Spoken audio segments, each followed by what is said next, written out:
mu gice cyatambutse ejo hashize twasize Clevis arimo aganira na Gaju ari nako ari kumubwira ko amukunda ari nako ari kumubwira ko yifuza ko we nawe baba umwe yifuza ko yamubera umujyanama mu kazi ndetse no mu rugo yaramaze kumugezaho igitekerezo cy'uko yumva amukunda yaramaze kumubwira ko hari ikintu kinini yubatse muri we ndetse yararimo amubwira ati ndakwinginze byibura komeza usigasire icyo wubatse muri njyewe. Inkuru yacu reka n'ubundi tuyitangirire kuri Clevis ndetse na Gaju. Gaju yegera bosi we kamwitegereza akamubwira boss umeze neza nta kibazo na kimwe ufite, atangira kumukoraho ndumva umeze neza nta muriro ufite none se uri gutekereza neza. Aramwitegereza cyane avuga boss ushobora kuba utameze neza menya hari warwaye ndetse basi ko numva nta n'umuriro ufite ngo wenda ngo mvuge ngo wakurenze akaba ari byo biri kugutera kuvugishwa ahubwo mbwira you okay. Clevis ati yes I'm okay timeze neza birenze n'ibikenewe ahubwo.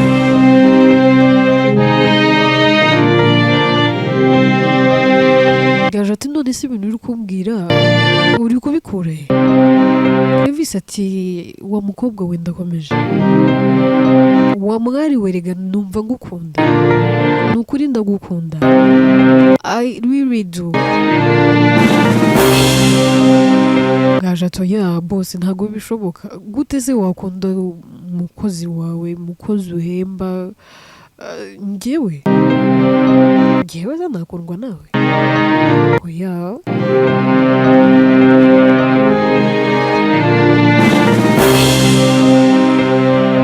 ahita amubwira ko ati boss ndakwinginze gabanya gutebya basi imikino ndabizi ko mbere nta brag wagiraga ariko ubu usigaye utebya cyane ariko nujya utebya ntugatebye rwose uvuga ikintu cy'urukundo. Clevis ati Gaju ndeba mu maso nk'uko ndabikubwiye na mbere urabona ndi kukubeshya erega niyo ntavuga mu maso hana amazi hari icyo umuntu udashobora kukubwira amaso akakikwereka hari n'icyo amaso ashobora kutakwereka ariko byibura n'amarira akakikwereka none se basi ndire kugira ngo byibura ubone ko ndi serious.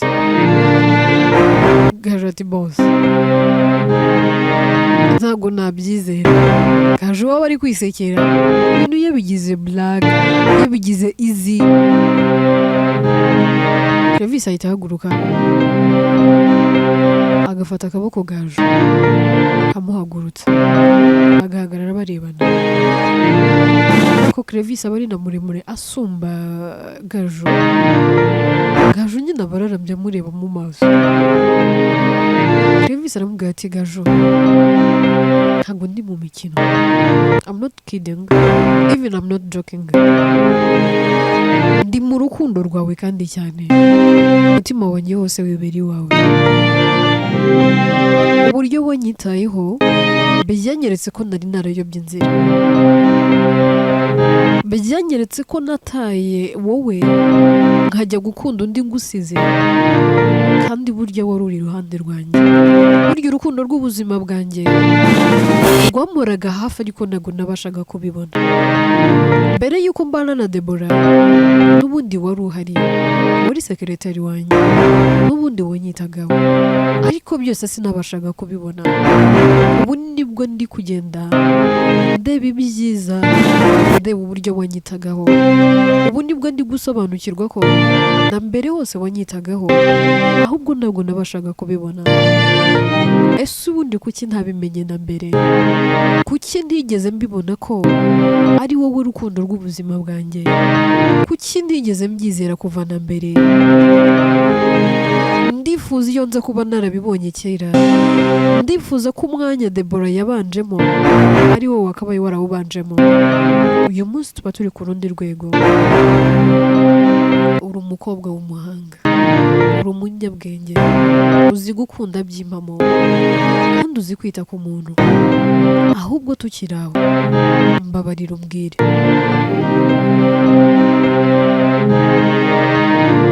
hari undi muntu waba uzi agaciro kawe ukaba uri mu rukundo nawe?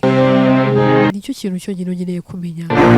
Wenda hari nzaguha igihe cyo kubitekerezaho. Nubona bikwiriye uzanyemerera unkunde, nubona mbikwiriye uza mu mwanya mu mutima wawe, numara kubona mbimerita uzemera kumbera umukundwa. Gaje ahita abona ko bya bintu koko biri serious. Avuga boss, ese kuko urakomeje? Previs aramubwira ati Gajo, look, njye nawe tumaranye igihe kinini, njye nawe turi kumara hafi imyaka igera kuri ingahe tuziranye, unyitaho tugendana. Narebye uburyo unyitaho, reba uburyo uba wanyitayeho, ofisi yanjye bisa neza, ibintu byose biri ku murongo. Like nk'uko nabikubwiye na mbere, nambara neza kubera wowe. Mbere ibibazo byari byarandenze, ntakimenya no kwambara neza, ariko uyu munsi unyitaho ugatuma njya mu nama n'abakozi nsa neza. Ibintu byose uba wabinteguriye, nta kintu n'iki na kimwe nkimenya ngo kiba kimeze gutya. Ibintu byose uba wabishyize ku murongo.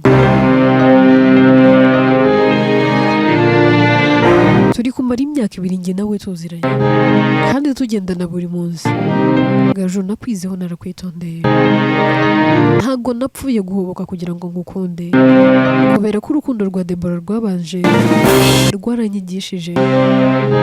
Debora nkimubona nakuruwe n'ubwiza, narebye y'amaso ye meza, narebaga uburyo akaragarira ajisho, avuga ati uyu mukobwa atabaye wanjye, yewe naba mpumbye pe. Ariko uyu munsi nabashije kumenya no gusobanukirwa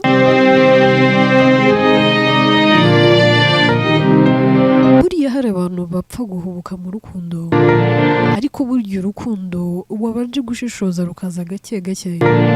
Urwo rukundo burya niyo ruje rurahaguma, ariko urwo rukundo rwo kubona umuntu ugahita wiruka ukamwirukira kubera ubwiza umubonyeho, kubera ko hari ikindi kintu umubonyeho, burya urwo rukundo ni ruhatinda. Hari igihe wenda biguhira rukaza rukaba urwawe, ariko igihe kiragenda urwo rukundo rukagenda. Debora iyo nza kumwiga nkitonda gatuza, tukamarana igihe nk'iki ngiki njyewe maranye nawe, Debora nari kuba naramumenye, ntabwo yari kunyihishamo. Nari kuba naramenye amabi ye, nkamenya uburyo ateyemo, ariko narahubutse. Nakunze urukundo rw'ukuri, ariko mpura n'ikinyoma.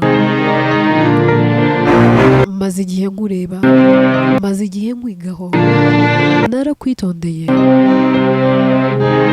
Nasanze ukwiriye attention yanjye, nasanze ukwiriye gukundwa, unasanzwe urukundo rwanjye urukwiriye pe. Nta nubwo nifuza kugira undi naruhereza. Uyu munsi sintekereza ko hari undi nakunda. Ikindi reka nkubwire, mama wanjye umbyara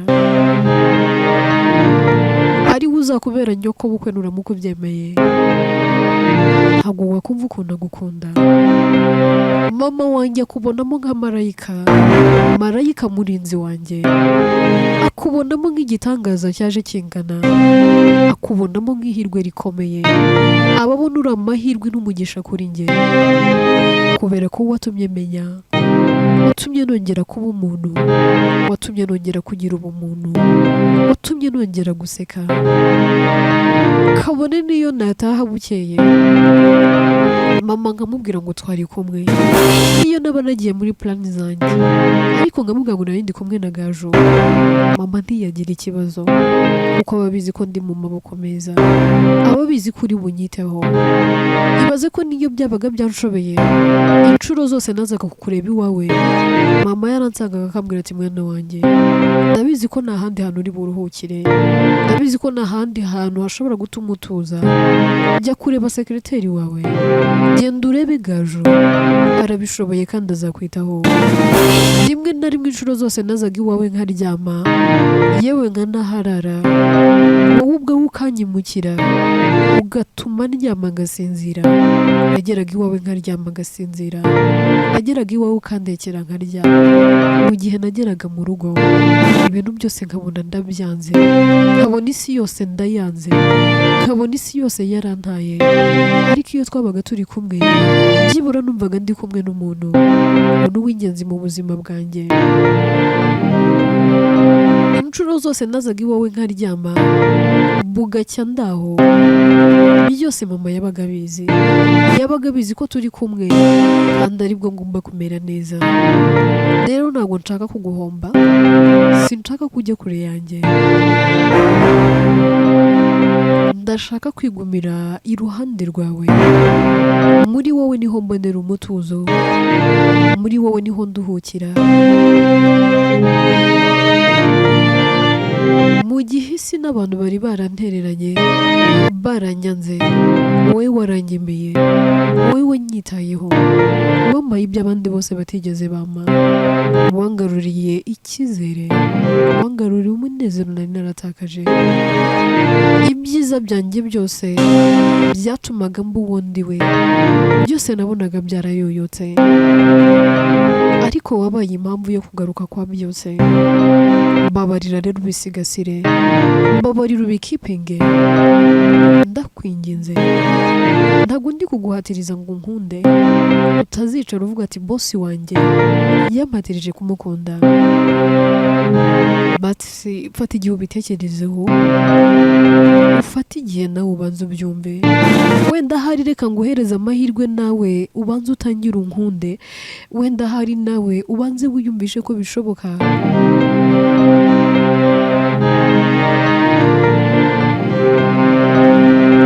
Ahari wenda nibwo bizaba byiza kuri twese ndetse twembi. Gaju yumva Clevis akabura icyo amusubiza, ahubwo akazenga amarira. Clevis aramureba akamubwira ati ndakwinginze nturire, nturire kubera ko uramutse urize byantera amarira, ntabwo nakwihangana, ntabwo nifuza kukubona urira. Basi ibintu nkubwiye genda ubitekerezeho, nubona bikwiriye wowe ubwawe uzambwire, ufate igihe gihagije pe, ariko basi nujya wicara, nujya ubona izuba rirasa, ukabona burije burakeye, igihe cyose aho uzaba uri hose jya uzirikana ko hari ugukunda, uzirikane ko hari uguhoza ku mutima, witeguye kugukunda ubuzima bwe bwose asigaje kuri iyi si. Aramwitegereza akamubwira ati Gaju, mama hirwe mbu wawe, mama hirwe ubu wanjye, kandi niteguye no kubiharanira. Ndakwinginze mpa ayo mahirwe, nzatuma ubona ko utibeshye. Gaju ahita ahobera Clevis ariko nagira icyo amusubiza.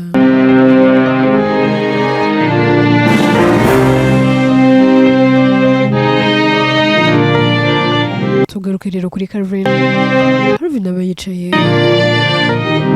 iwe mu nzu ariko afitiye ikintu cy'irungu, ubona adatuje atameze neza.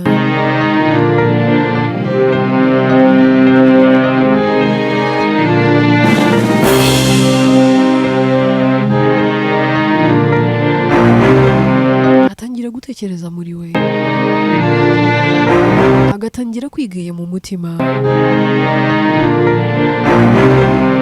agatangira kuvuga ati ndicuza amubara n'amarorerwa yose nakoze, mana ndicuza kuba narababaje umugore wanjye, iyo ntaza kugira amahitamo mabi uyu munsi sinakabaye ndi muri iyi nzu ndeba, nkabona neza neza ndi mu isi ya njyenyine, nsigaye mbona ibyo mfite n'ibyo nunze byose ntacyo bimariye, ubuzima butarimo kasi, ese mana bumaze iki? Mana ndakwinginze genderera umutima w'umugore wanjye, mugenderere byibura, umuhe kumbabarira, umuhe kunyumva,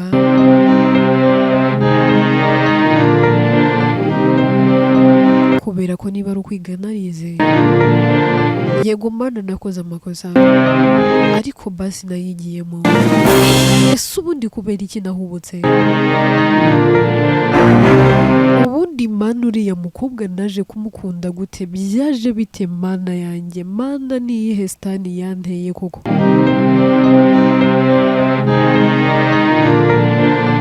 Kubera iki amaso yanjye ariyo yandimbuye? Ubundi aya maso wayanaguramo, ahari sinzongere kureba.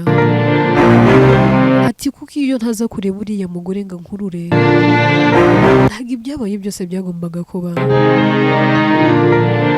Uri watangira kwibaza ati ariko ubundi uriya mukobwa yarushaga iki umugore wanjye?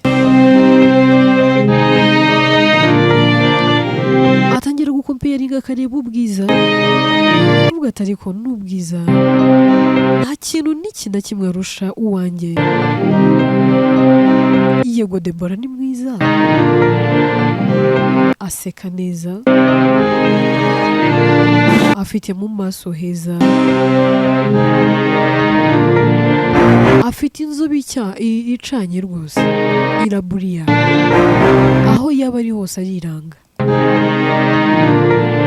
Ariko siriya nzobe ye nubwo ari mwiza, ubundi buriya n'icyo arusha umugore wanjye kasi? Atangira kwibaza ibintu byinshi, ariko nawe akabiburira igisubizo. Aravuga ati niba ari amaso, umugore wanjye nawe arayafite kandi meza pe, ku maso heza, afite igikara cyiza kinoze neza neza, wagira ngo yoga inshyushyu, yarangiza akisiga amavuta y'inka.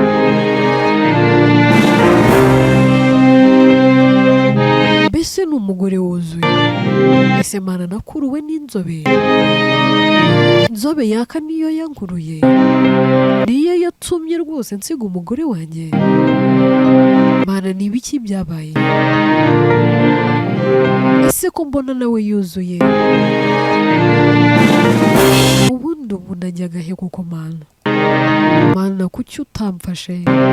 Mana kuki utantangiriye?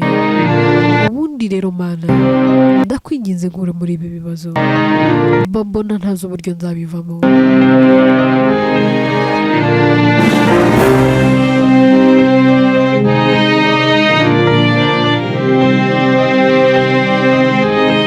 Akomeza kuvuga ati mana mbabariye irya none, ntabwo nazongera kumubabaza, ntabwo nazongera gutuma yicuza. Mana mama amahirwe yongera nkunde, ese ubundi ubu yahera he? Erega nanjye ntabwo nshobotse, erega nanjye simbikwiriye, nabaye umugabo gito, naramutereranye, namuteye ishavu n'intimba, yanyuze mu buribwe burenze kubera njyewe, yanyuze mu bibi byose kubera njyewe, yanyuze mu gutotezwa kubera njye. Iyo bitaze kuba amakosa yanjye, ubu mba nkibanye neza n'umugore wanjye.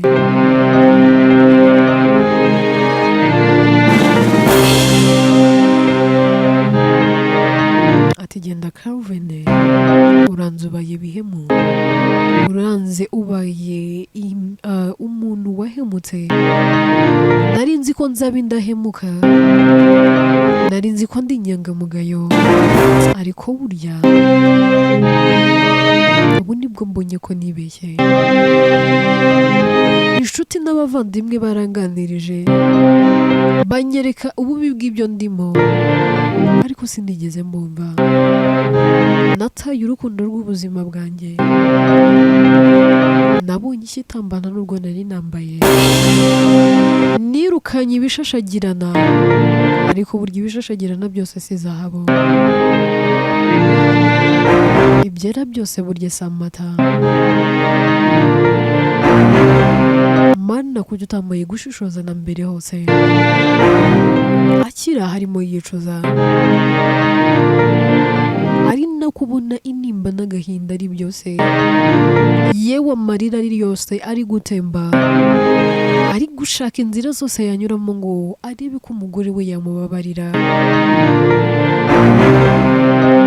Ajya kubona akabona kasi araje kamukomangira, Calvin ariyumanganya kamera nkaho nta kibazo afite. Kasi aramureba aramufungurira, Kasi akamwitegereza akamubwira ati Calvin umeze neza. Calvin areba hasi kugira ngo Kasi atareba mu maso ye akabona ko harimo ikibazo. Akamubwira ati yewe umeze neza. Kasi ati wimbeshye, imyaka twabanye turaziranye, ninjye muntu ukuzi, ntihazagira umuntu ukubeshya ngo arakuzi, ariko nanone ntuzigere wibeshya ko ntakuzi. Calvin ndeba mu maso, are you okay? And ati yes I'm okay. Kasi ati sure? And ati yeah sure. Ati okay. Ndabona udashaka kumenya ikibazo ufite, reka nigire nkaho ntabibonye, reka nigire nkaho ntabonye ko ufite ikibazo, ubundi ndase ku ntego kuko hari ikinzanye hano. Calvin ati basi se uje kumbwira ko mbabariye, niki kikuzanye? Mbabarira umbwira ati kuko kuva wava muri iyi nzu n'ubwa mbere wongeye kuyikandagiramo, ubundi rwose waza kugahagarara hanze akaba ariho tuvuganira.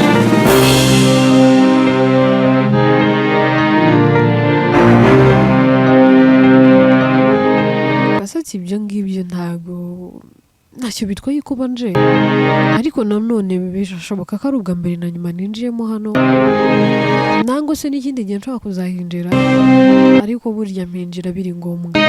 Izindi nshuro zose nagiye mbyanga, it's just cause ko nabonaga bitari ngombwa, ariko kuri iyi nshuro maybe biri ngombwa. That's okay. Calvin ati none se tukwakiriza iki? Kasi ati aha hahoze ari iwanjye, ahantu amafridge ari ndahazi, ningira icyo nkenera ndajya kukiha, wikigora. Atari ko hano hari umukozi kandi turamuhemba, reka muhamagaye mubwire icyo ushaka. Kasi ati Calvin nta kintu nshaka gufata, nta n'ikintu nshaka kunywa rwose, wikigora ihangane. Ahita areba mu isakoshi ye agakuramo envelope. Calvin ati se icyo ni ibiki kandi? Asi akuramo impapuro avuga ati Calvin ndibuka wigeze kumbwira ko ukeneye gatanya, wigeze kumbwira ko ukeneye ko njye nawe dutandukana kugira ngo ubone uko ubana n'umugore wawe byemewe n'amategeko. Ntekereza ko njyewe Kasi ndahahise hawe, nkuko nabikubwiye na mbere, ntago naguha umunezero na mbere hose ntigeze nguha. Icyo wari waramburanye ukajya gushaka ahandi, n'ubundi ntacyo nzigera ngo,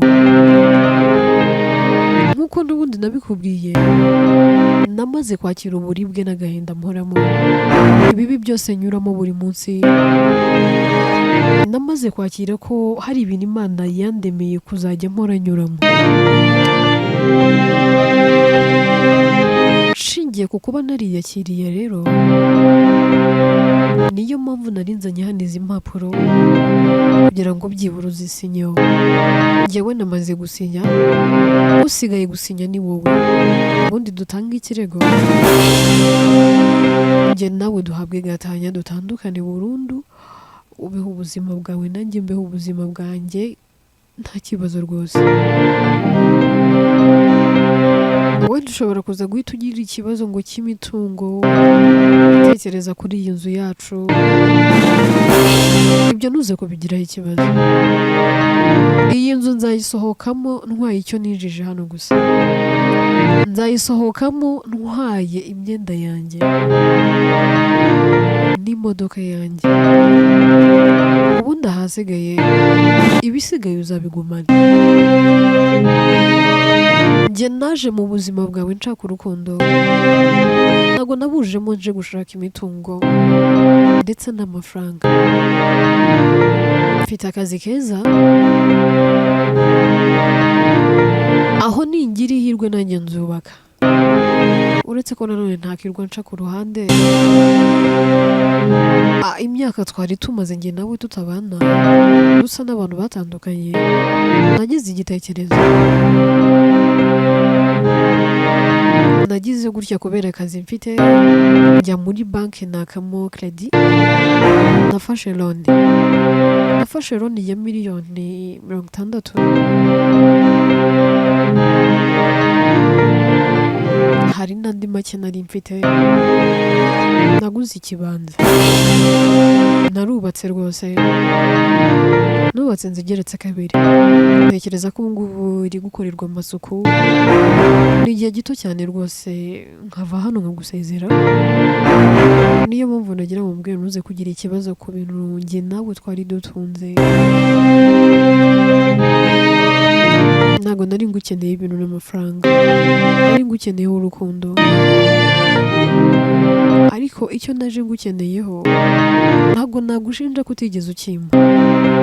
Warakimaye pe, warankunze, watumye numva uburyo gukunda no gukundwa biryoha, watumye numva mpfiringa uburyo urugo ari paradizo. Ariko ya paradise yanjye igihe cyaje kugera yinjirwamo n'ibirura. Nari ndi muri Edeni yari irimo buri kimwe, ariko ntabwo nzi igihe inzoka yinjiye ikinjira muri Edeni.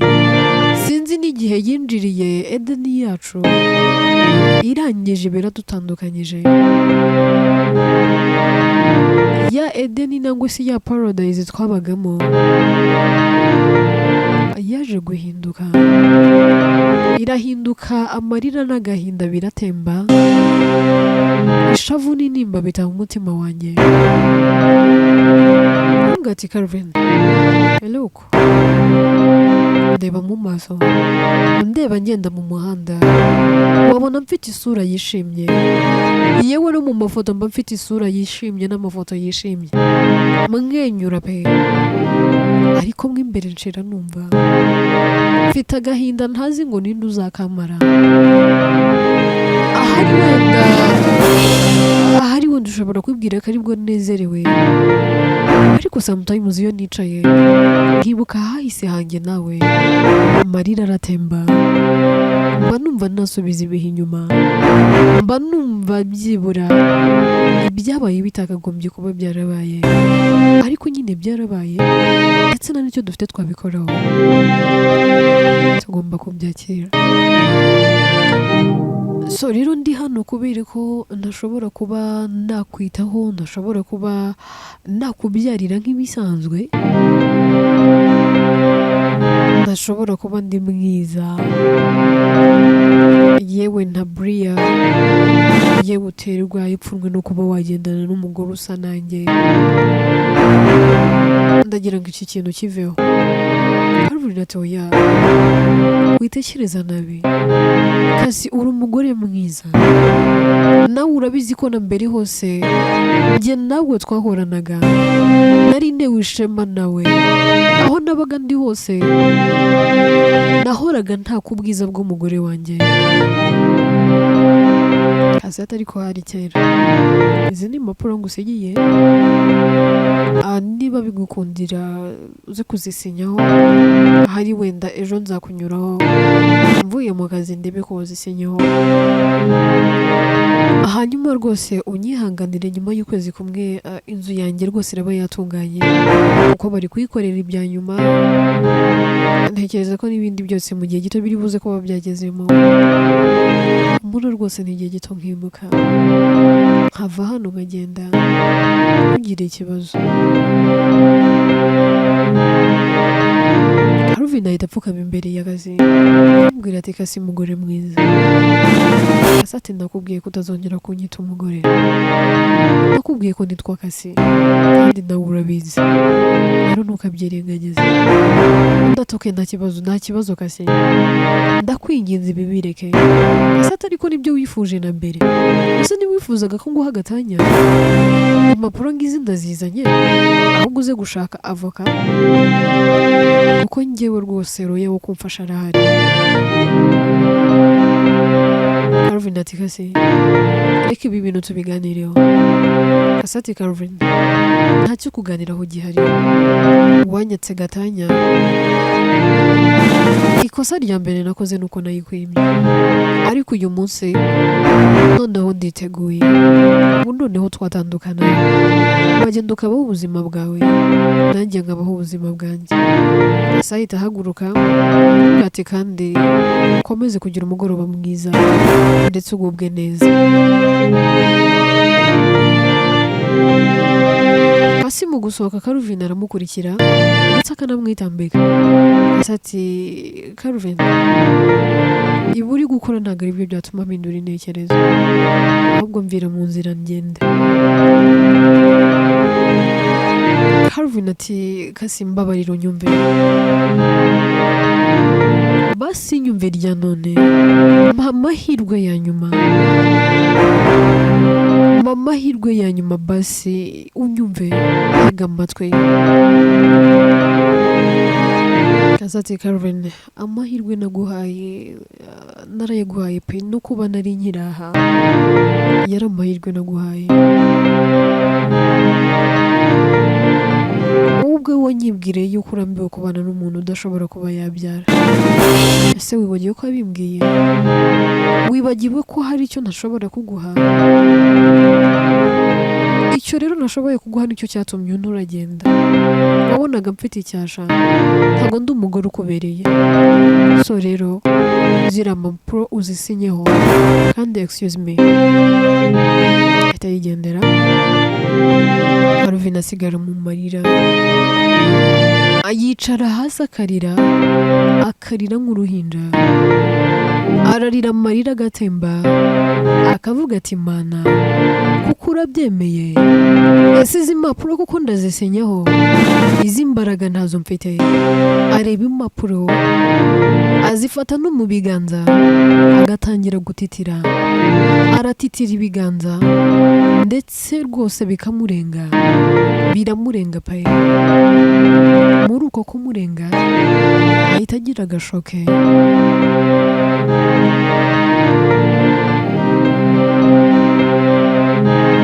Kubera ibibazo no gutekereza cyane na stress no kudatuza, stress itumagwaho. Mu kugwaho ngaho umukozi asa n'umanutse muri salo, aje kureba ko hari ibintu yarebamo nyine niba hatunganyije. Akigera asanga boss waryamye hasi. Amuhamagara ati boss, abona reka amukoraho ngo yumve ko byibura ari guhumeka, ariko akumva ntahumeka. Asohoka mu nzu ari gutabaza. Kasi arabyumva avuga ati se kandi habaye iki? Arasohoka. Mu gusohoka wasanga n'umukozi ati bite kandi ubaye iki? Umukozi atarapfuye. Asa ati sindupfuye kandi. Ati yewe arapfuye tabara. Kasi ati tuza, banza utuze humeka neza. Umukozi aba afite ubwoba ati humeka neza umbwire ni iki kibaye? Umukozi ati mabuja ni ukuri arapfuye nsanze yapfuye byarangiye ndatisende kandi umukozi ati bosi ntabwo ari guhumeka rwose nsanze yaguye muri salo ati ngwiki Calvin se kandi ati yego mabuja ati nsanze aryamye rwose muri salo yaguye hasi ati numvise wagira ngo nubwo ari guhumeka tumenya n'umutima utari gutera sinakindi akora ahita yinjira mu nzu agafata telefone agahita asaba ubufasha kugira ngo baze batabare ahita yihutira kujya mu nzu akora kuri Calvin akumva aracyahumeka agatima karatera aba afite ubwoba bwinshi ahita yiruhutsa kubera ko nawe aba yumva hari ikindi kintu cy'igihunga kije muri we akimukoraho yumvise ko umutima uri gutera ahita yumva aruhutse ariruhutsa ako kanya rero imbangukiragutabara ihita ihagera Calvin bagahita bamujyana kwa muganga tuve kuri Calvin twigarukire kuri Ekimu ndetse na Kari abangaba rwose baba bari kwambara bari kubatera ibirungo ari umunsi w'ubukwe bwabo ku rundi ruhande Raoul na Meddy nabo baba bari kubambika ubona rwose byashyushye abantu bose babashagaye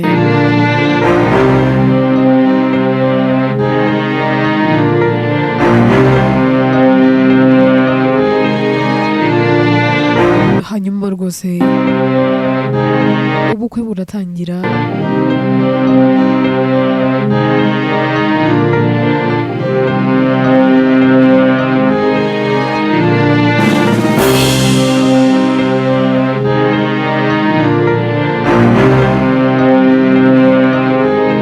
ubona rwose hari umuziki abantu bose bishimye hari ubukwe bwitabiriwe n'ingeri zose abo mu muryango wa Raoul bakuru ba Meddy baba hanze mama wa Meddy bashiki be bose baba bahari yewe babyara be ari bo bavandimwe ba Raoul ababyeyi ba Raoul mbese abantu bose baba bahari bitabiriye ubukwe bw'abana babo Ekimu ndetse na Kari baba basa neza mama wa Meddy ndetse na Raoul babicaranye bari kureba bakazana babo cyane ko Raoul nawe aba ari kumwe na Kari ubona bari kwinjira bari kugenda babyina ari nako banezerewe akamwenya ari kose abakecuru nabo bari kwirebera bakazana babo ndetse n'abahungu babo mama Raoul abwira mama Meddy atari koze niko wabasha kundebera neza ukamenyera aba bakobwa ni impanga undi ati nanjye byanshobeye ati reba ukuntu bambaye rwose amavara bagasa neza aba bakobwa barasa neza pe atumva ko bavuga ati mbega bakazana turareba ukuntu abana bacu bishimye mbese uba ubona ari umunezero ku mpande zombi abo babyeyi bo kubera ibyishimo n'umunezero basuka amarira bareba abahungu babo rwose bareba ibirori biri kuhabera ariko ibirori birimbanyije Deborah araza anyura abantu muri humye akinjira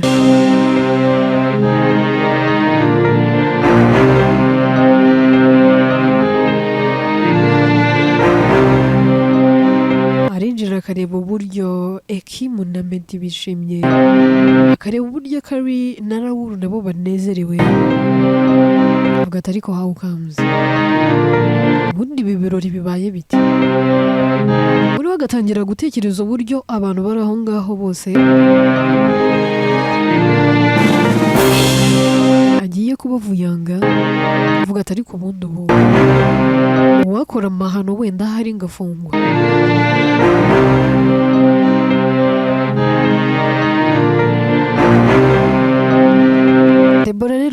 ahita afata imbunda yari afite akayitunga witwa Meddy. Deborah aba ari kurira,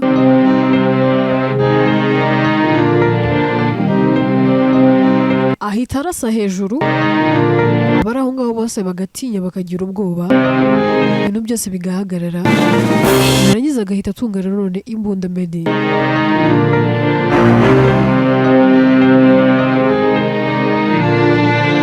Ahita atangira kurira, ari nako ari kubwira Meddy ati Meddy, naragukunze, naguhaye umutima wanjye wose, ibyo ntari mfite nibyo ntaguhaye, naguhaye ubuzima bwanjye.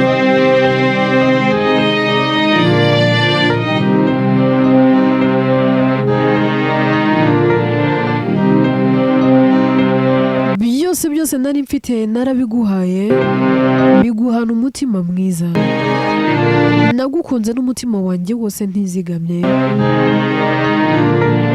ariko ndebera ubuzima bwanjye warabwangije.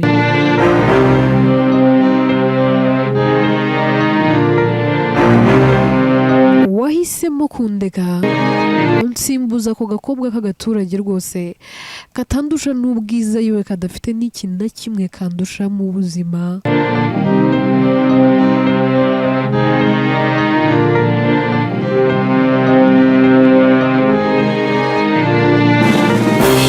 Ati rero ntabwo ngomba kubyemera, ngira ngo ahari njye nawe umwe muri twebwe agomba kubaho, nangwa se twese tugapfa. Ngomba kukwambura ubuzima kubera ko nawe wanyambuye agaciro. Ati nangwa ubundi nkwambura ako gakobwa bari ko nambura ubuzima, atari ku bundi Hekima, reka nkwambure Meddy kubera ko nanjye waramunyambuye, wanyambuye urukundo rw'ubuzima bwanjye, nasize byose, nataye byose, nemeye gusiga umwana nabyaye, nemeye gusiga umugabo twari twarasezeranye, umugabo wankundaga, wampaye buri kimwe, umugabo wampesheje agaciro muri rubanda, wanyambitse impeta akavuga ko abyemeye, ndemera ndamusiga nza ngusanga, none dore uhisemo undi. Ahita akurura imbarutso akaresa Meddy. Abantu bari aho ngaho rero bahita bamufata, polisi zigahita zimutwara, Meddy nawe akabaguyeho. Meddy rero ahita hasiga ubuzima,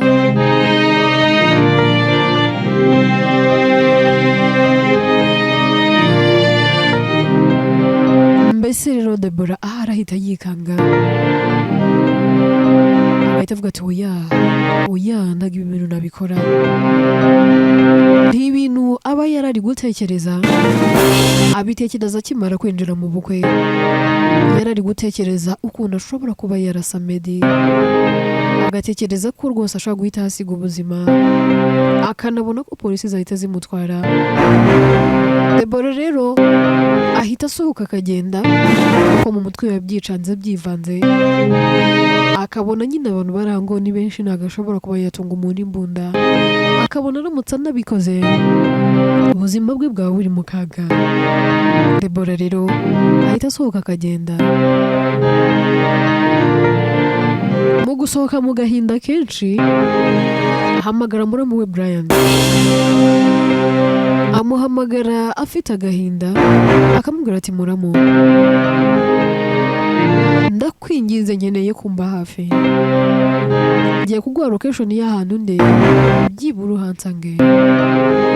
Brian ati nta kibazo Deborah, ndaje rwose. Deborah ahita agenda akajya mu kabari, agatangira kunywa inzoga rwose, akumva nta kindi kintu ashobora gukora uretse kuba yanywa inzoga kugira ngo yiyibagize ko Meddy agiye kubana na Hekima. Ari kunywa inzoga, Brian nawe ahita ahagera, atangira gusangira inzoga, akagera aho bombi bagasinda, ariko Deborah aba yasinze cyane, atangira kubwira Brian agahinda ke, akamubwira ari kurira. Brian agera aho ngaho akabona Deborah rwose yasinze cyane, yaka icyumba aho ngaho bakajya mu cyumba, ariko Deborah akavuga ati muzane n'izindi nzoga tunywe, n'ubundi ubuzima ni buto. Deborah bari kubwira Brian, akavuga ati Brian, ati njyewe nakunze igicucu cy'umuhungu, nyikunda n'ubuzima bwanjye bwose. Hanyuma ageze aho ngaho akajya yiraza i Nyanza rwose, nigeze ambwira ko akeneye ko tubana.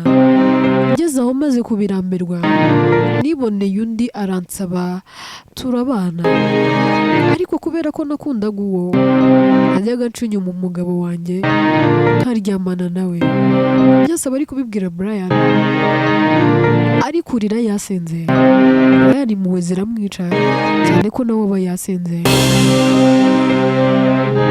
Yarangiza akamwiyegamiza, Deborah agakomeza kumubwira yasinze ari nako ari kurira, akamubwira ati naje gusenya urugo rwanjye hejuru y'urukundo nari ndi gukunda uwo musore, ariko none uyu munsi ari kubana n'undi mukobwa ashaka. Ubu ngubu ubukwe bwe burarimbanyije, Reda agiye kubana na Kim, ntabwo nzongera kumubona kandi ndamukunda, ese nkora iki? Ati buriya ikintu cya mbere kigoye mu buzima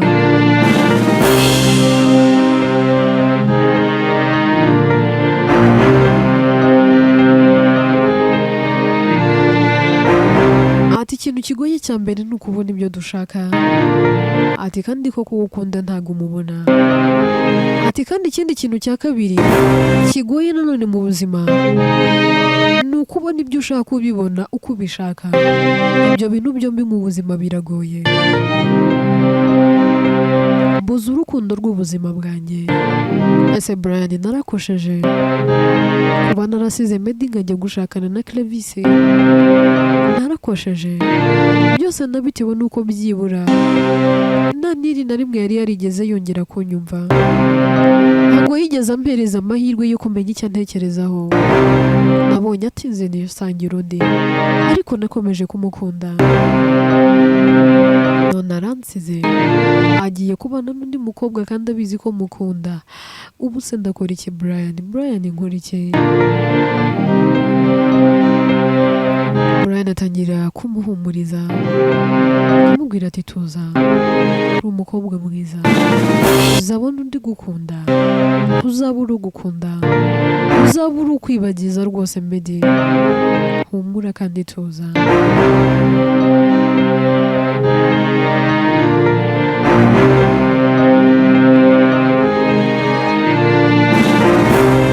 Brian atangira kumuhoza amarira, ari nakamureba mu maso, barebana umwanya munini, ariko kubera ko baba basinze,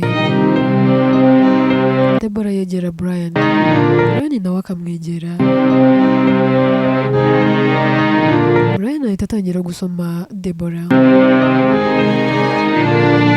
nawe aratuza.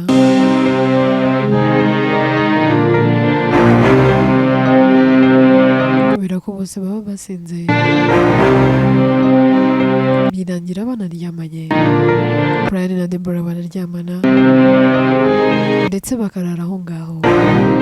Bucya mu gitondo Brian arabyuka, areba telefone ye, asanga umugore we Gloria yamuhamagaye yamubuze.